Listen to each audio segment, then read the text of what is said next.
Et donc, je vais vous parler un peu de la corrélation entre la vente et la négociation commerciale. Et si nous prenons les définitions qu'on avait données de la vente tout à l'heure, on avait dit que la vente, c'est un contrat par lequel un vendeur, n'est-ce pas, s'engage à donner son produit au client qui lui s'oblige, si vous voulez, à lui remettre l'argent équivalent au produit. C'est ça, de façon terre à terre, comme on dit.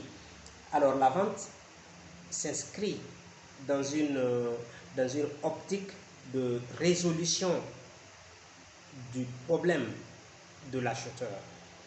Alors la vente est un échange qui consiste de ce point de vue-là à transmettre en toute propriété, comme disait la deuxième définition ou la troisième, je ne sais plus, en toute propriété une marchandise à un client moyennant le paiement du prix convenu.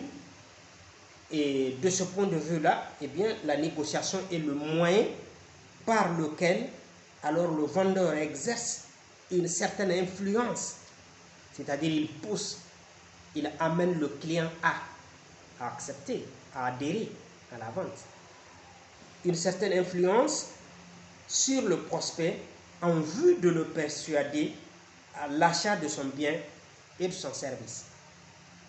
Et vous voyez, si bien qu'à l'analyse de ces deux notions, eh bien, ou de ces deux concepts, il ressort simplement que la négociation précède et conditionne l'acte de vente. C'est-à-dire que la négociation commerciale est l'outil qui peut amener le vendeur à faire accepter le client à acheter le produit. Donc c'est ça la corrélation qui existe entre les deux notions. Et c'est pourquoi l'on dit que la négociation commerciale s'inscrit dans le processus de vente, autrement dit, la vente est la finalité, c'est-à-dire l'aboutissement de la négociation commerciale. Le succès d'une vente réside dans l'efficacité et dans la pertinence de la négociation commerciale. Alors on ne peut pas vendre sans être un vendeur pertinent en matière de négociation commerciale. Il faut que vous ayez des moyens, des outils de la négociation commerciale pour que votre vente soit efficace, pour que vous parveniez, n'est-ce pas, à faire accepter votre client